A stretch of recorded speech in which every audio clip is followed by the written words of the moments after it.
Hello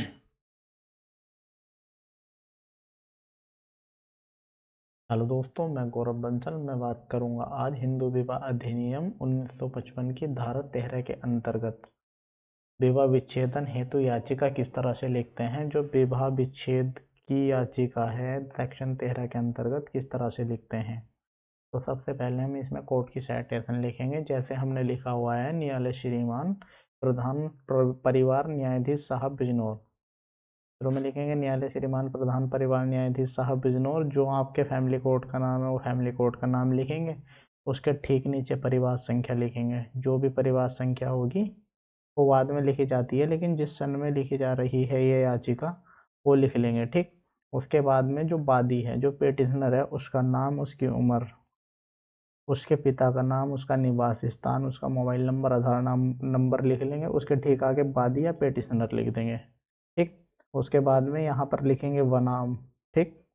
उसके बाद में रेस्पोंडेंट जो प्रतिवादी है उसका नाम, उसके पिता का नाम, उसके पति का नाम, उसका निवास स्थान, उसका मोबाइल नंबर, आधार नंबर लिखने के बाद में उसके आगे प्रतिवादी या रेस्पोंडेंट लिख देंगे। ठीक। अब कोर्ट को संबोधित करते हुए प्रार्थना पत्र लिखेंगे। सबसे पहले श्रीमान जी लिखेंगे। श्रीमान जी लिखने के बाद लिखेंगे उसके नेक्स्ट लाइन से उपरोक्त याची निम्न प्रकार सविनय निवेदन करता है। जो इसमें पेटिशनर है वह निम्न प्रकार सविनय निवेदन करता है। यह लिखने के बाद इसमें पैरा 1 से शुरू करेंगे। यह कि याचिका विवाह उत्तरदाता से हिंदू रीति रिवाज के अनुसार दिनांक, जिस दिनांक को हुआ था वह दिनांक लिख लेंगे। ठीक। न्यायालय को बताएंगे कि जो इसमें याची है उसका विवाह उत्तरदाता जो रेस्पोंडेंट है उसके साथ हिंदू रीति रिवाज के अनुसार हुआ था। जिस दिनांक को हुआ था वह दिनांक लिख लेंगे। अब इसमें पैरा 2 लिखेंगे। यह कि याची और उत्तरदाता पति पत्नी के रूप में रह रहे थे। न्यायालय को बताएंगे जो इसमें पेटिशनर है और रेस्पोंडेंट है दोनों पति पत्नी के रूप में रह रहे थे। ठीक। अब इसमें पैरा 3 लिखेंगे।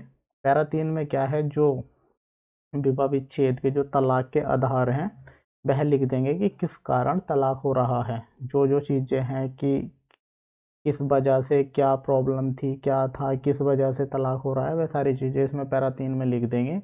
अब इसमें पैरा 4 क्या लिखेंगे, यह कि विवाह के 3 वर्ष के बाद यह याचिका दायर की जा रही है।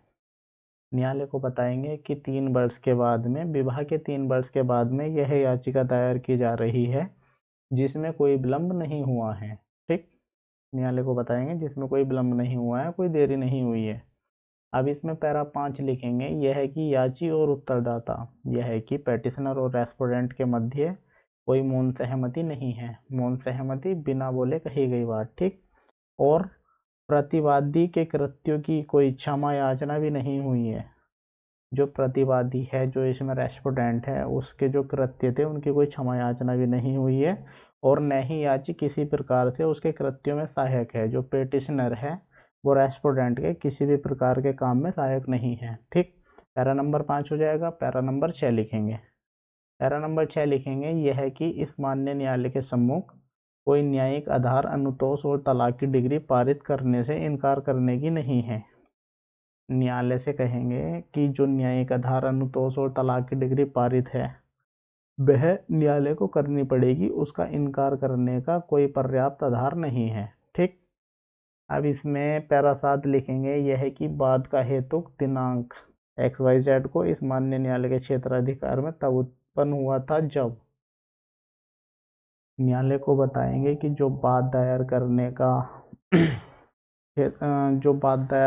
का क्षेत्राधिकार था माननीय न्यायालय के समक्ष वह तब उत्पन्न हुआ था जब, जो इसमें हमने यहाँ पे लिखा था पैरा नंबर 3 में, विवाह विच्छेद के जो आधार थे कि जो जो रेस्पोंडेंट ने कृत्य किए हैं उनका वर्णन यहाँ पर हो जाएगा। सारी चीज़ें लिखने के बाद में पॉइंट टू पॉइंट इसमें पैरा 8 लिखेंगे। यह है कि याचिका का मूल्यांकन न्याय क्षेत्र के वास्ते रूपे, जो न्याय क्षेत्र का मूल्यांकन है वह यहाँ पे लिख देंगे। और उसके बाद में अगली लाइन लिखेंगे उसी के साथ, जिस पर न्याय शुल्क भुगतान की गई है।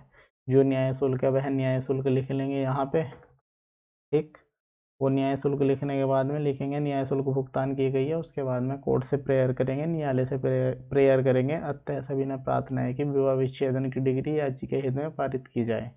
न्यायालय से प्रार्थना करेंगे जो विवाह विच्छेद की डिग्री है याची जो इसमें पेटिशनर है उसके हित में पारित की जाए। उसके ठीक राइट साइड में याची लिख लेंगे, याची के ठीक नीचे शनाखत अधिवक्ता। शनाखत अधिवक्ता में क्या है, अधिवक्ता की मोहर आ जाएगी और सिग्नेचर आ जाएंगे। ठीक, उसके बाद में सत्यापन करेंगे। इसमें लेफ्ट साइड में सत्यापन लिखेंगे। सत्यापन के बाद में आज दिनांक XYZ को स्थान XYZ पर सत्यापित किया जाता है कि याचिका के प्रस्तर 1 से 8 मेरे व्यक्तिगत ज्ञान में सत्य हैं और प्रस्तर 1 से 8 विधिक परामर्श पर हैं जिसे सत्य होने का विश्वास मैं करता हूँ।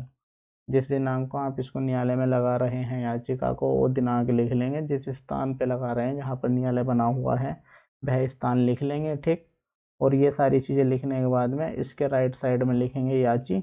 याची के नीचे फिर से शनाखत अधिवक्ता। शनाखत अधिवक्ता का मतलब यही है, यहाँ पर अधिवक्ता की मोहर और सिग्नेचर आ जाएंगे। इसमें एक चीज़ बात ध्यान देने वाली है, जार कर्म के आधार पर याचिका में उस व्यक्ति को पक्षकार बनाया जाए जो उत्तरदाता के साथ जार कर्म में लिप्त है। ठीक, अगर इसमें कोई रेस्पोंडेंट जो है किसी जार क्रम में लिप्त है तो जार क्रम में जिस व्यक्ति के साथ लिप्त है उसका नाम, उसका पता लिखना जरूरी है। मिलते हैं नेक्स्ट वीडियो में, बने रहिए हमारे चैनल लॉ सॉफ्ट्स के साथ।